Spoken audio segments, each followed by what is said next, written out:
أعوذ بالله من الشيطان الرجيم بسم الله الرحمن الرحيم وبه نستعين صلى الله عليك يا سيدي يا مولاي يا رسول الله وعلى أهل بيتك المذلومين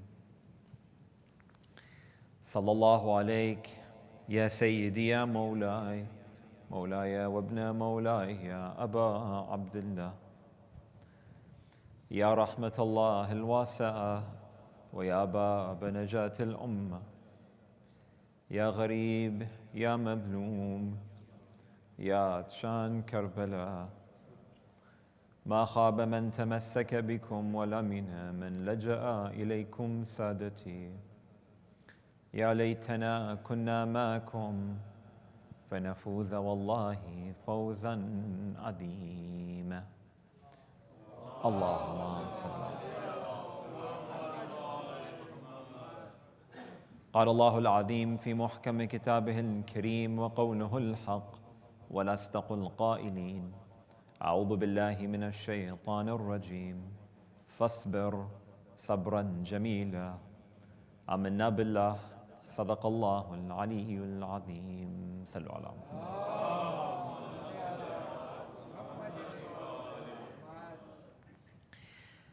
Like we know, Allah subhanahu wa ta'ala has created the human being as a physical creation as well as with a spiritual component. The physical of each and every one of us is fairly obvious. We have a body, and this body has many limitations. We are limited by time, we are limited by space, we are limited by height, by width, with depth. We have so many limitations as a human being in terms of how far that we can see, or how long that we can run, or how long that we have the capacity to live. No matter how much I desire to grow a couple of inches, I'm restricted. No matter how much I wish that my nose might be a little bit smaller, unfortunately, I don't have a say in that regard. I submit to whatever it is that I'm gifted and whatever it is that I'm given in terms of physical capabilities and capacities, because again, Allah subhanahu wa ta'ala has taught us the fact that we are a limited creation is a means and mechanism of us reminding ourselves just how humble we are in front of Allah subhanahu wa ta'ala. God says within the whole Quran, Ya ayyuhan nas, antumul fuqara'u ila Allah. That, O humanity, you were in a state of abject poverty in front of God. No matter how much wealth that we have, no matter how many resources that we have, no matter how much potential that we have as a physical human being, there's always someone who has a little bit more. And we are undoubtedly restricted in whatever it is that we have. That's not a bad thing. In a way, it's meant to serve again as a reminder of our need to be in a state of utter and an absolute subservience and submissiveness to Allah subhanahu wa ta'ala.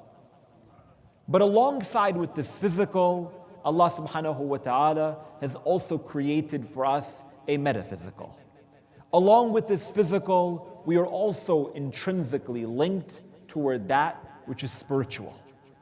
And this spiritual reality that we are tied to is not limited or restricted in the same way or in the same means as our physical bodies are. Allah subhanahu wa ta'ala has given us a soul.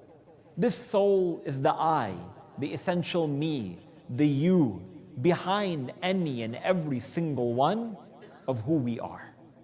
For instance, if I forget my phone at home, I'll say, for instance, I feel like I've lost or I've forgotten a part of myself because of how linked we are to our devices.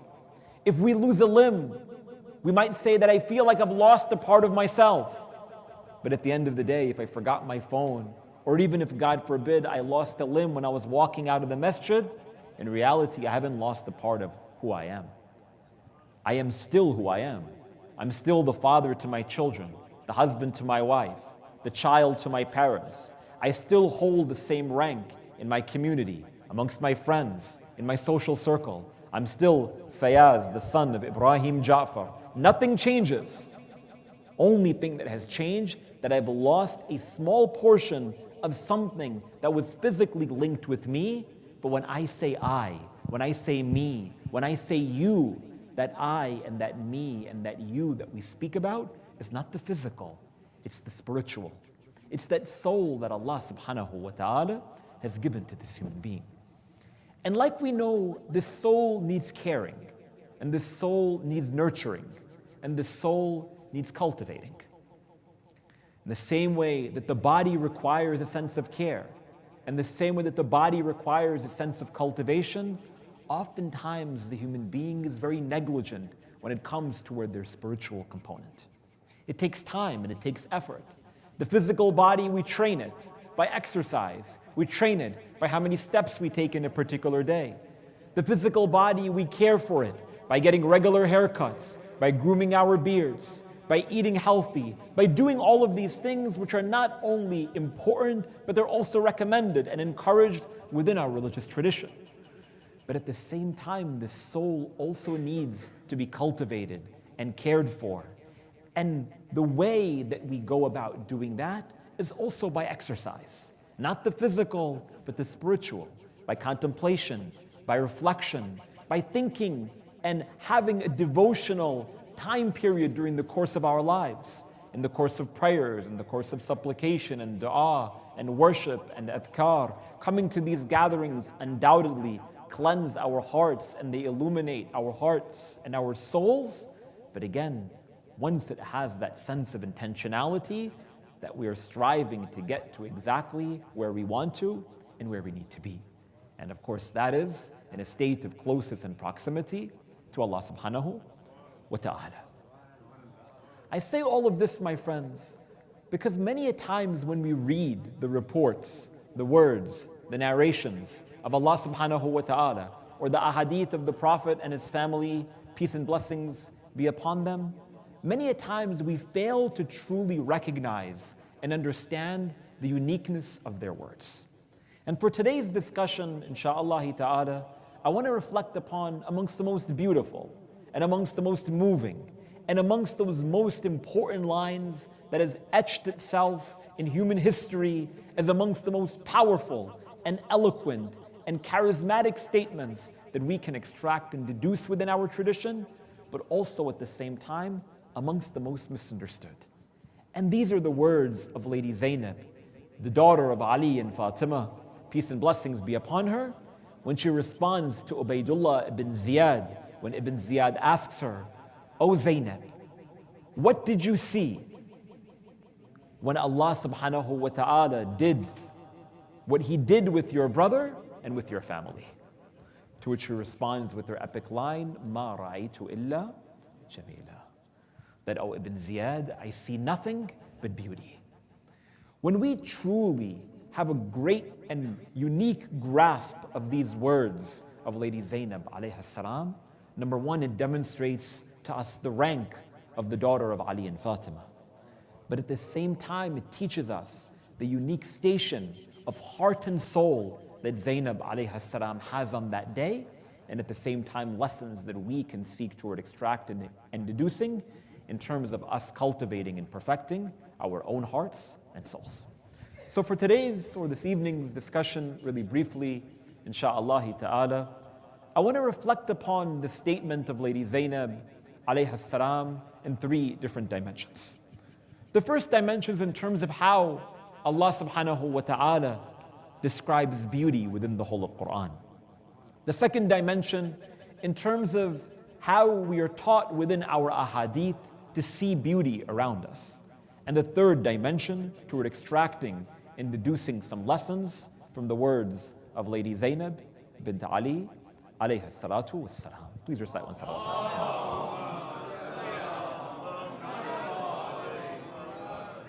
So let's jump right into dimension number one of the conversation. What does it mean when Allah subhanahu wa ta'ala speaks to beauty, or what are examples of beauty as spoken of within the whole of Quran? First off, we have a really beautiful prophetic narration from the Messenger of God, Muhammad sallallahu alayhi wa alihi wa sallam, in which he states, "Inna Allaha jamilun yuhib al-jamal. That surely Allah subhanahu wa ta'ala is beautiful, and that Allah subhanahu wa ta'ala loves beauty.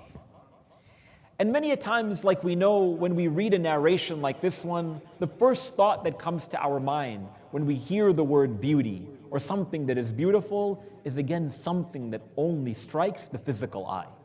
We say that this painting is beautiful, that this flower is beautiful, that my child is beautiful, my spouse, hopefully we all feel that our spouses are beautiful and that they feel the same about us. That we often see beauty solely through the lens of the physical eye. And again, we only see our interactions as a human being through this physical dimension as well. But the idea is to go beyond the physical and start to see the spiritual as well. When we say that Allah subhanahu wa ta'ala is beautiful, does it mean that God is physically beautiful? Of course, we recognize that Allah subhanahu wa ta'ala is beyond any physical dimension of time and space. So when we see the beauty of Allah subhanahu wa ta'ala, we're not seeing the physical. Rather, we are seeing the beauty of Allah subhanahu wa ta'ala in terms of His creation. The beauty of Allah subhanahu wa ta'ala in terms of His names and His attributes. Mercy is beautiful. Patience is beautiful. Generosity is beautiful. Love is beautiful.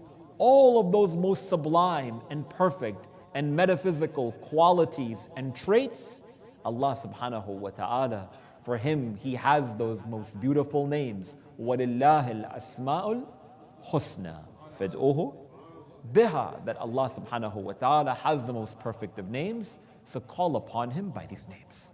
So we go back to this hadith from the Messenger of God. He says, إِنَّ اللَّهَ جَمِيلٌ يُحِبْ الْجَمَالِ. That surely Allah is beautiful, the one who has all of these names. And He loves that which is beautiful as well. Meaning He loves our interactions and our mannerisms that reflect all of those most beautiful character traits as well. The physical is important, and we should seek toward beautifying ourselves in a physical manner. But at the same time, it's far more important that we are working on the internal, the spiritual, that of the heart, in terms of it perfecting toward reaching the rank of beauty as well. It is stated that one day the Messenger of God sallallahu alaihi wasallam, he says to Amir al-Mu'mineen, he says, "O Ali," he says, every day when you leave your home and you look in the mirror, you should recite these lines. And he states, when you see yourself in the mirror, recite takbir 3 times. Allahu Akbar, Allahu Akbar, Allahu Akbar. And then he says, and then raise your hands to Allah and say, "Oh Allah, in the same way that you have beautified my physical form, in the same way beautify my spiritual form. In the same way that you beautified my body, beautify my heart as well." Again, just so that we are able to remind ourselves that yes, we are blessed with everything that we are blessed with, but something that often gets forgotten in terms of the gifts that we have undoubtedly have a responsibility of caring for and cultivating, again, is the spiritual. So where does Allah subhanahu wa ta'ala mention beauty within the whole of the Quran? Numerous times, but I want to take a look at 3 different examples this evening. The first one of these showings of beauty within the whole of the Quran is when Allah subhanahu wa ta'ala refers to a beautiful patience. Allah subhanahu wa ta'ala states in chapter 70 verse 5, فَاصْبِرْ صَبْرًا جَمِيلًا. So be patient, but not any patience. Always be in a state of showing a beautiful patience.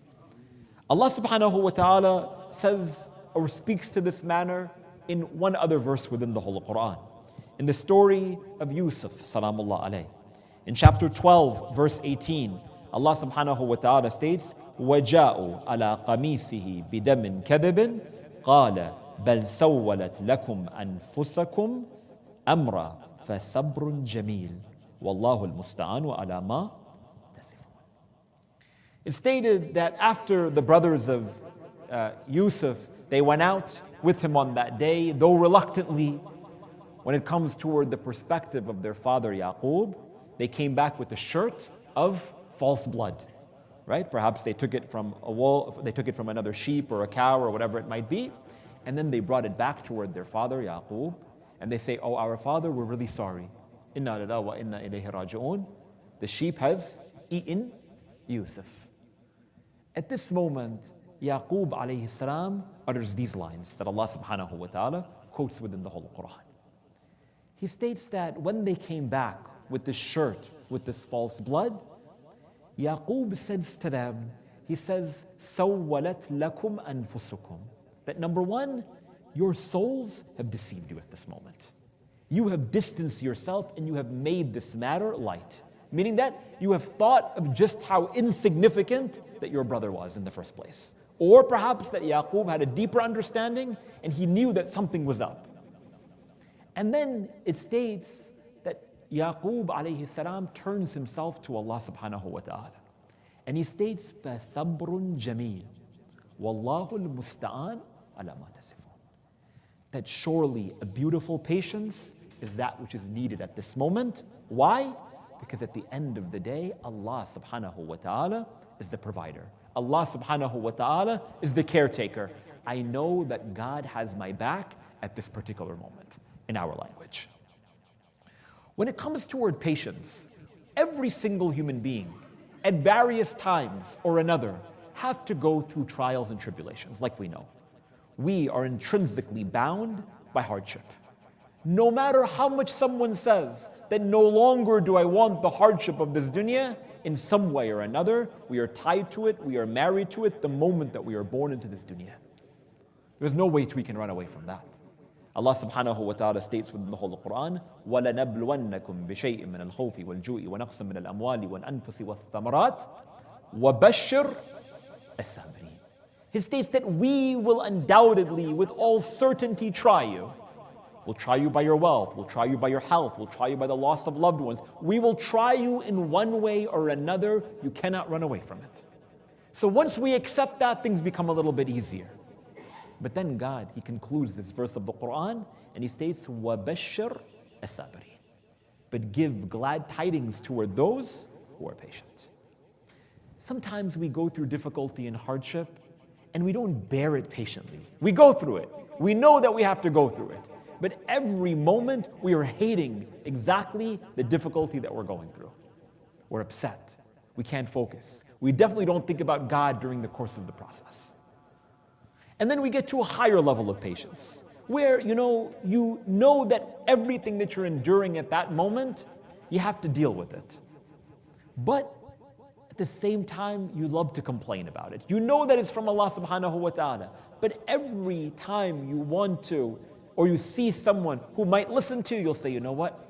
I'm not feeling well. I'm really sick. I lost my job. I'm going through this hardship. I'm going through that problem. And again, I'm not being dismissive to anyone's difficulties or to anyone's hardship at all. What I'm trying to say is that as a self-reflection, we have different levels of how we deal with patience with regards to any one of our trials or tribulations. On the most basic level, we just have to deal with it, but we really are struggling. On a higher level, we deal with it perhaps reminding ourselves that it's from Allah subhanahu wa ta'ala, but we're obsessed with complaining about it. A higher level is we're able to contain it, but for some moments we have some sense of a threshold whereby if we get beyond this point, we're not going to be able to contain our patience anymore. Anyway, there are different levels, and the highest level of patience is what is known as Sabrun Jameel. What is an example of this? An example of this is this example of Yaqub alayhi salam. They came to him and they say, oh, our father, you keep on weeping, you keep on crying. By the way, showing grief over a difficulty that you're going through, there's nothing wrong with it. It doesn't mean you're not showing patience. But he responds to his sons in this really beautiful line. He states, إِنَّمَا أَشْكُو بَثِّي وَحُزْنِي إِلَى اللَّهِ. He states that this grief, this hardship, these tears that keep on shedding from my eyes, they are not because I'm not patient. They're not because of any other reason other than the fact that I am transferring this grief and I'm utilizing it as a means to communicate between me and Allah subhanahu wa ta'ala. This hardship that I'm in, I'm now transferring it into dua between me and the Lord of the worlds. You see the difference?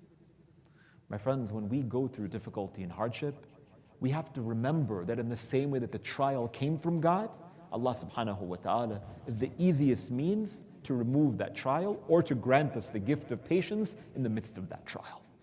When Zainab alayha salam, she responds, "Ma ra'aytu illa jamila," what she demonstrates is a beautiful patience. She's not going to complain to Ibn Ziyad, nor is she going to put the burden on any one of the women and the children who were present around her. She had to serve as an example. And she demonstrates that this hardship that she had to go through, she's good with it. Why? Because she knows that Allah subhanahu wa ta'ala has been vigilant and watchful over everything that she experiences at that moment. When the 6-month-old is killed in the hands of Abi Abdullah al-Hussein alayhi salam on the day of Ashura, he responds and he utters this famous line, which we recite in the Maqta. We state, "Hawwana ma nazala bi annahu bi'aynillah." It offers me comfort to know that this tragedy, which undoubtedly struck the heart of Imam al-Hussein in the most horrific manner, it suffices for me. And I'm happy and I'm content knowing that Allah subhanahu wa ta'ala watched me at this moment. He's happy, he's content, he's in a state of demonstrating utter and absolute beauty in his patience. The first example of beauty within the whole Quran is a beautiful patience. A second example, Allah subhanahu wa ta'ala states within chapter 15, verse 85, وَمَا خَلَقْنَا السَّمَاوَاتِ وَالْأَرْضِ وَمَا بَيْنَهُمَا إِلَّا بِالْحَقِّ وَإِنَّ السَّاعَةَ لَآتِيَةٌ فَاسْفَحْ السَّفْحَ الْجَمِيلَ.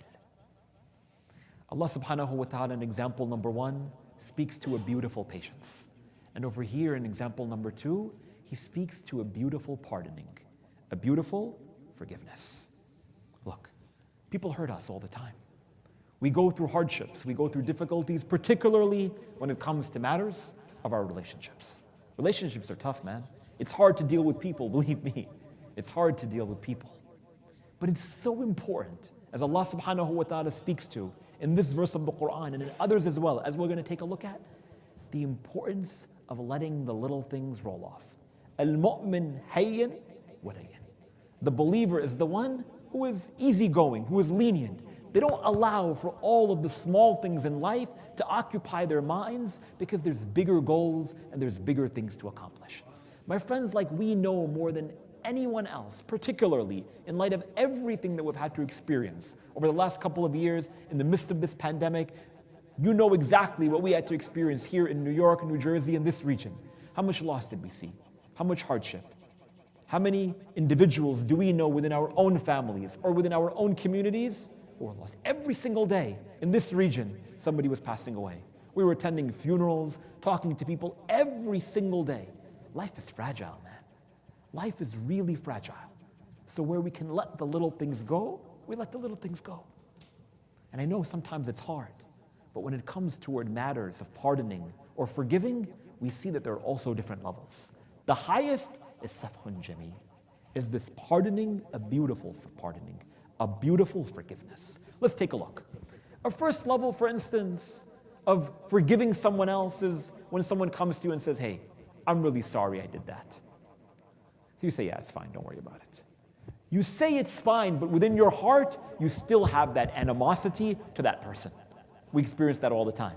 Someone comes to you and they say, "I'm really sorry." They seek forgiveness from you. You get into an argument with the brother, with the sister, with the family member, with the community member. We can ask for forgiveness, but that relationship is never the same ever again. Fair enough? It happens all the time. A higher level of forgiving is when they come to you and they say, "Hey, I'm really sorry about what I did." And you know what? You say, "I don't know what you're talking about. Come and asking me for forgiveness? Let's just forget that it ever happened in the first place." This is beautiful, but it's not the epitome of beauty. The highest level of pardoning someone else, as we learn from the ahadith of the Prophet and his family, peace and blessings be upon them, is when someone comes to us and they say, "Hey, I'm sorry." You say, "No, you shouldn't be sorry, I should be sorry." But not just by saying it with rhetoric, by saying it with meaning. When that man, he comes toward Ali Zain al-Abidin alayhi salam,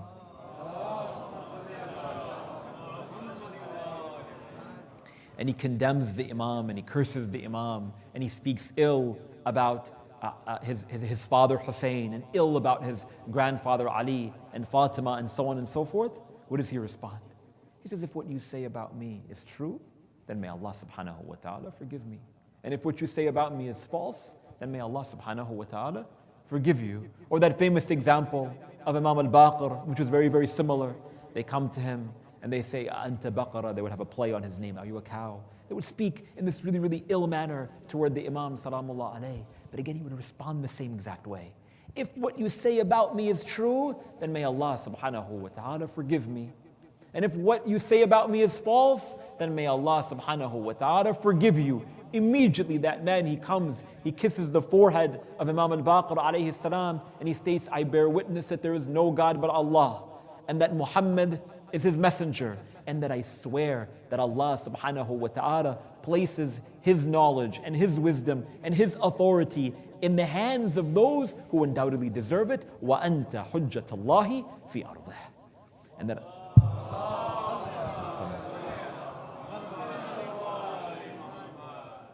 the highest form of forgiveness is when you give someone else the excuse and you take the burden from them because you know how hard it is to offer forgiveness.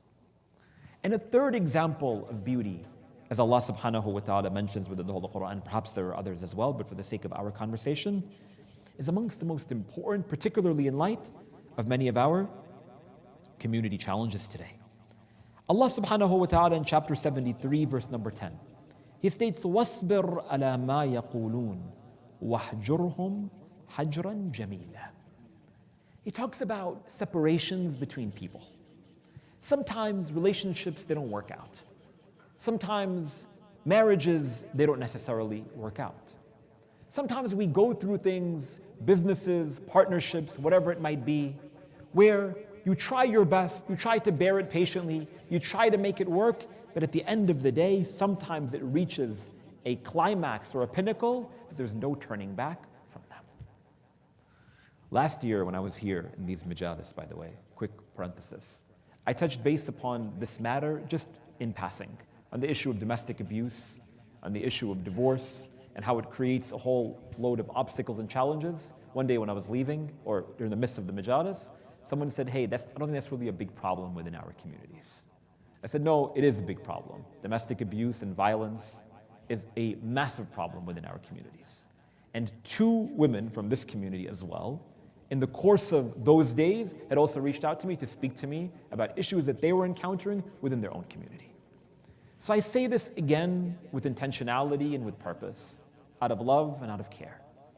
It's so important for us that when we cannot reconcile with someone else for matters of divorce or relationships or otherwise, that's okay. But at the very least, let us live in accordance with the ethos of the etiquette of the Messenger of God, Muhammad sallallahu alayhi wa alihi wasallam, and his family. Allah subhanahu wa ta'ala says in another verse of the Holy Quran, وَسَرِّهُهُنَّ سَرَاحًا جَمِيلًا. When you have to divorce someone, then no worries. Divorce them and let them go, and again, in a beautiful manner. When you have to separate from someone, separate from them in a beautiful manner. Right now, I'm working on this case right now, where there's this individual's couple of young people in the community. Unfortunately, their marriage didn't work out for one reason or another, without getting into details. And so in the process of conducting their divorce, he's saying that I am not going to pay her mahar, for instance. Why not? Because this mahar was X amount of money, and I just don't want to pay it. She's the one who wants to divorce me. I don't want to deal with it. I said, brother, you are also at fault in the midst of this marriage. You have a problem, it's not going to work out, it hasn't even been a year, no opportunity for reconciliation. At the very least, close the door, have some dignity for yourself, and have some dignity for this young lady. No, I will not divorce her until she pays me $50,000. True story, I'm not exaggerating here. Until she pays me $50,000 cash, I will not divorce this lady. Again, for whatever reason, they didn't have the terms in their marriage contract, whatever, but the situation is this dire. Every single month, at the very least, I encounter a situation like this, and I'm sure there are others who have come and spoken to you about situations that are far greater than situations like this. My friends, Allah subhanahu wa ta'ala has created the human being on a level whereby undoubtedly we have incredible potential to illuminate and reflect these most beautiful qualities and character traits. At the very least, if you can't get along with someone who you lived with, then at least separate from them in a beautiful way, in a kind way, showing etiquette, reminding ourselves of who our teachers and who our examples are, and they are undoubtedly the best of creation in Muhammadin wa ali Muhammad.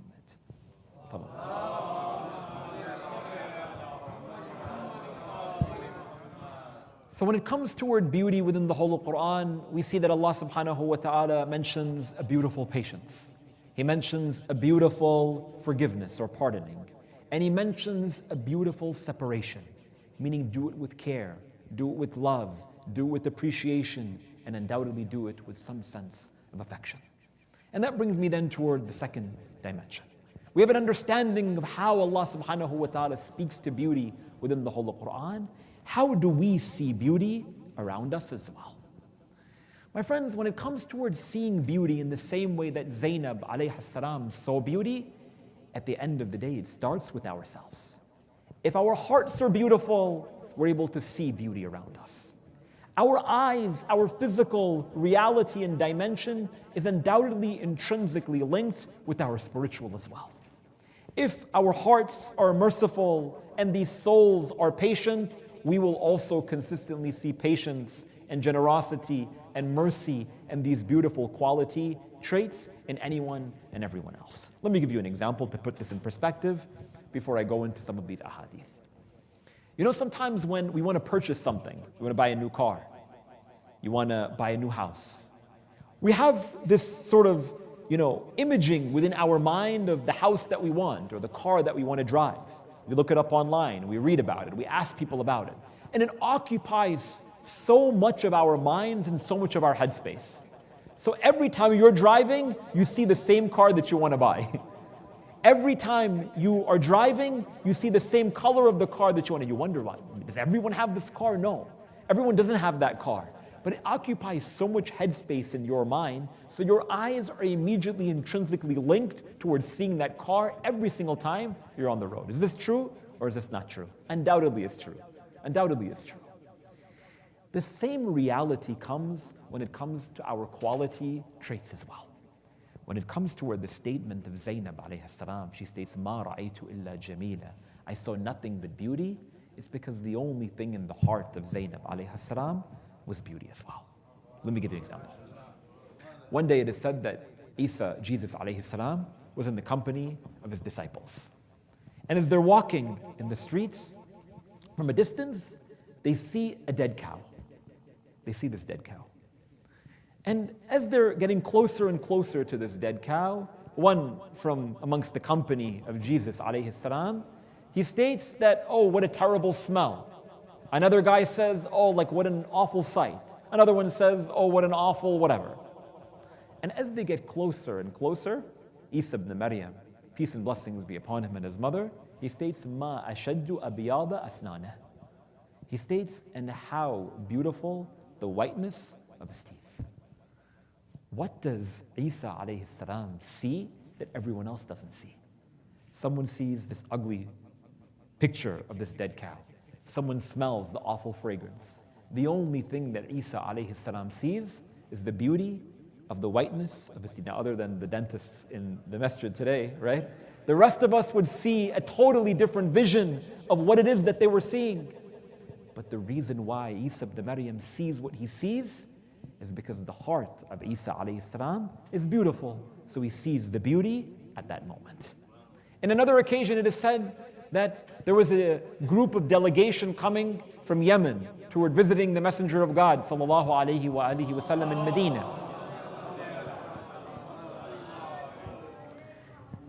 And the Messenger of God was standing outside of the city, on the outskirts of the city of Medina, and he's greeting everyone who's coming. And as he's shaking their hands, he sees one of the leaders of the tribe. And he says, "Salaamu alaikum, alaikum salam." And the Prophet alayhi salam starts to make some small talk with him. He says, "Brother, tell me, how is Yemen?" He says, "Alhamdulillah, Yemen is great. The people of Yemen are great. The food is great. The weather is great. Everything about Yemen is wonderful." To which the Messenger of God, he states, Sadaqta ya akhi. He states, you're telling the truth, my brother. Why don't you go ahead and enter? As he's entering, another man, another head of another tribe from Yemen comes, and the Prophet ﷺ recognizes him. He greets him, Salaamu alaikum, alaikum salam. He says, my dear brother, how are things going back home in Yemen? He says, O Rasulullah. He says, Yemen is the worst. He said, the people are the worst. He said, the business transactions are the worst. The economy is terrible. The weather is awful. Everything is terrible. And the Prophet ﷺ smiles at him. And he states, Sadaqta ya Rajul. And he tells him to enter. At this moment, one of the companions comes to the Messenger of God. He says, O Messenger of God. He says, one man came, one head of the tribe, talked about how great Yemen was and all of the people and their interactions and their fruits and their vegetables and everything. And you said, you're talking about how great it is, and you said, Sadaqt. You're telling the truth, and you told him to enter. Another man came and said the total opposite, and you also validated exactly what he said. What's the deal? Why did you validate both of what they had to say?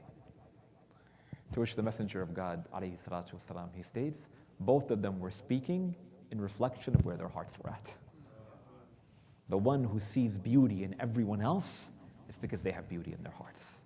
The one who sees darkness in everyone else is because they have darkness in their own hearts.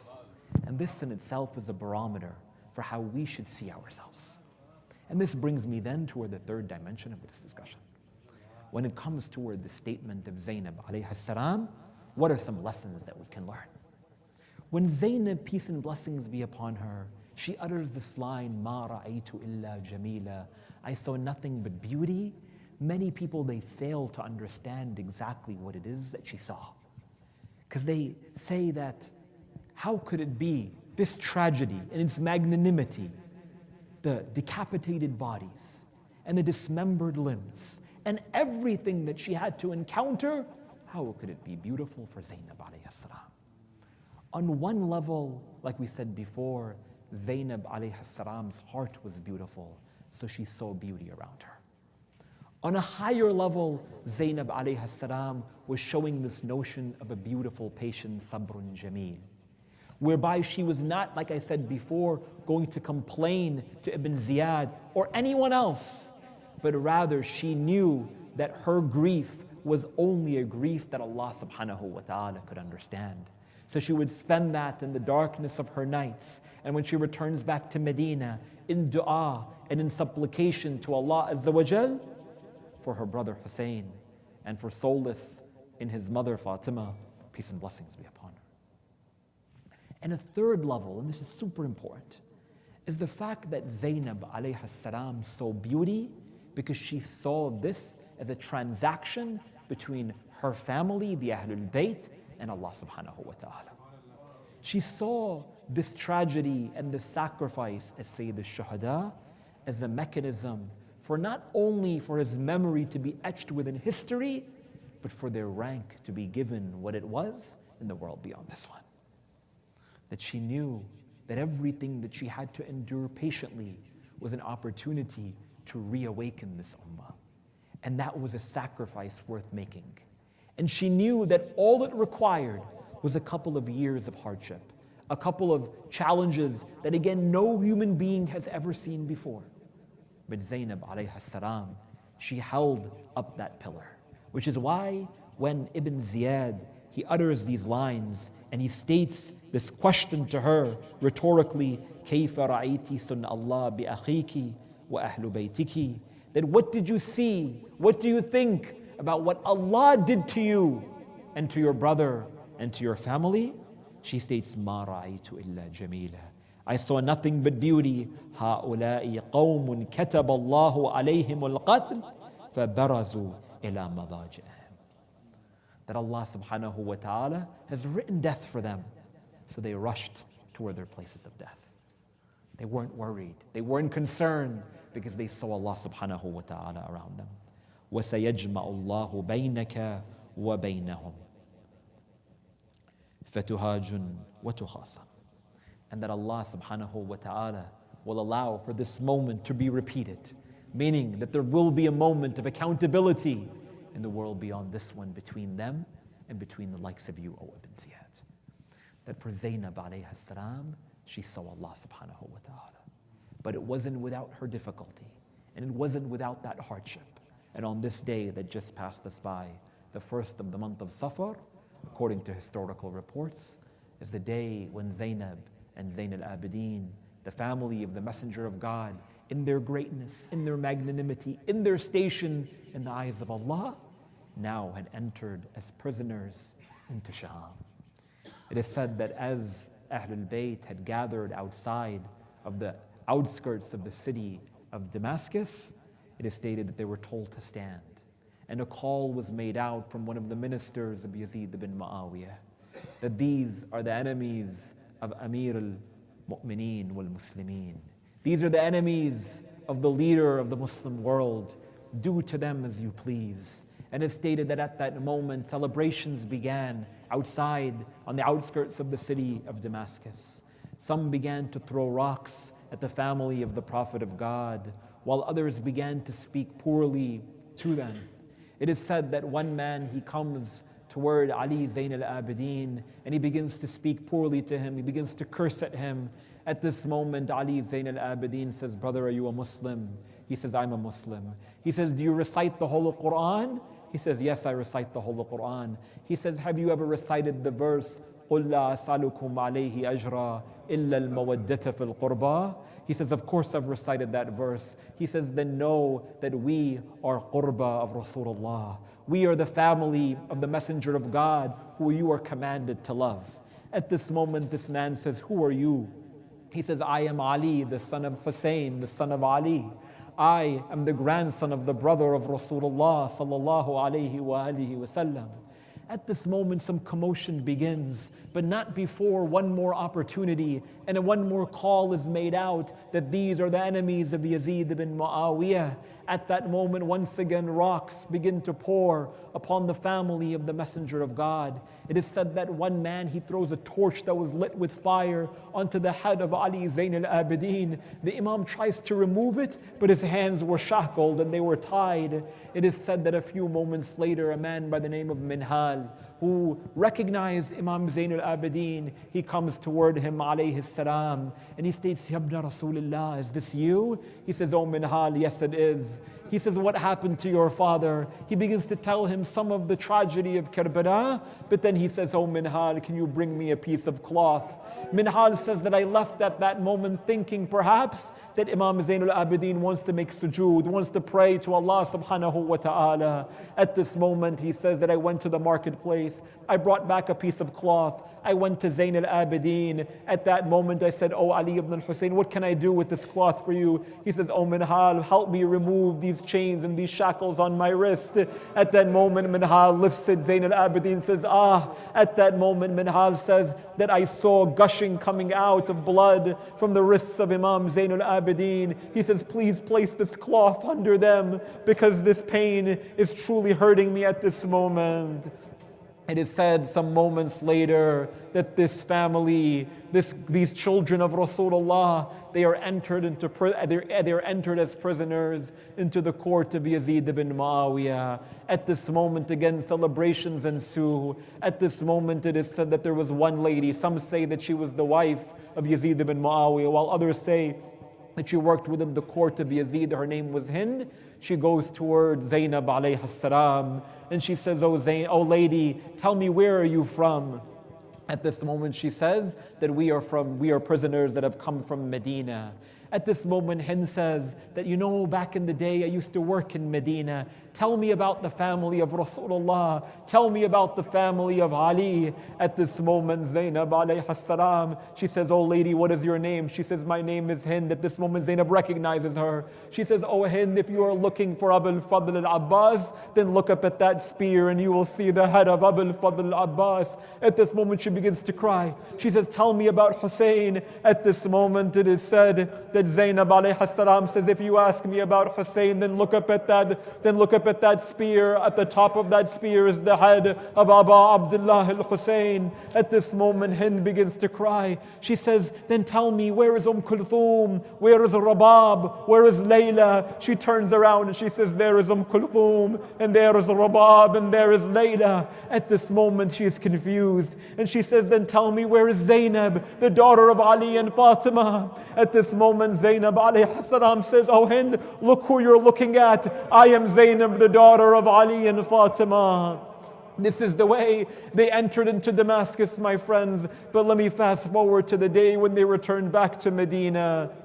It is said that when they returned back to the holy city of Medina, Imam Zain al-Abidin alayhi salam, he alights from his horse. He goes to a man by the name of Bashir ibn Hadlam, who was a poet. He says, oh Bashir, he says, are you a poet like your father was? He says, yes. He says, then recite some lines in honor of my father, Aba Abdullah. At this moment, Bashir, he begins to recite his famous lines, La ahla Yathrib, la maqama lakum biha. O people of Medina, this city is no longer worth living, for Hussein alayhi salam has been martyred in Karbala. At this moment, it is said that al-Banin was standing there. She goes to Bashir. She says, oh Bashir, she says, tell me what happened to my son Hussein. I didn't hear you. At this moment, Bashir says, oh al-Banin, condolences to you on the tragedy of your son Abdullah. She says, I didn't ask you about Abdullah. Tell me about what happened to Hussein. She says, condolences to you, O al-Banin, on the death of your son Jaffer. She says, I didn't ask you about Jaffer. Tell me what happened to my son Hussein. At this moment, she says, then condolences to you, O al-Banin, on the death of your son Uthman. She says, I didn't ask about Uthman. Tell me about Aba Abdullah. At this moment, Bashir says, let me tell you about the severed hands of Abul Fadl Abbas. Let me tell you about the fact that they took an arrow that pierced his right eye. At this moment, al-Banin says, tell me about what happened to Aba Abdullah. She takes this child that she was holding. She rushes toward the house of Zainab alayhi salam. She knocks on the door. The servant opens the door and says that Zainab is not seeing any guests. She says, then tell her that I am her partner in grief. al-Banin enters into the home, and from a distance she sees this lady who is battered, who is bruised, who has gone through everything that she has gone through. She goes to her and she says, oh lady, I am looking for my daughter Zainab. Zainab says, oh my mother al-Banin, do you not recognize me? Let me tell you what happened. Normally when a man falls down from a horse, he has his hands to protect him. But oh my mother al-Banin, when Abul Fadl Abbas fell, he didn't have his hands to protect him. And let me tell you about the moment when Shumar bin Diljoshan sat on the chest of my ala la'natullah على القوم الظالمين إنا لله وإنا إليه راجعون. With grief in our hearts, with tears in our eyes, we raise our hands to Allah subhanahu wa ta'ala.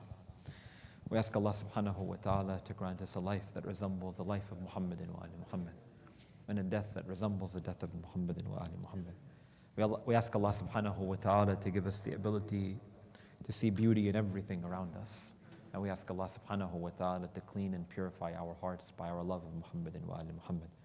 We ask Allah Azza wa Jal to grant us their ziyarah in this life and their shafa'a in the next life. Bi-rahmatika ya arhamar rahimin. Wa sallallahu ala Muhammadin wa alihi at-tahirin. Matam Hussein.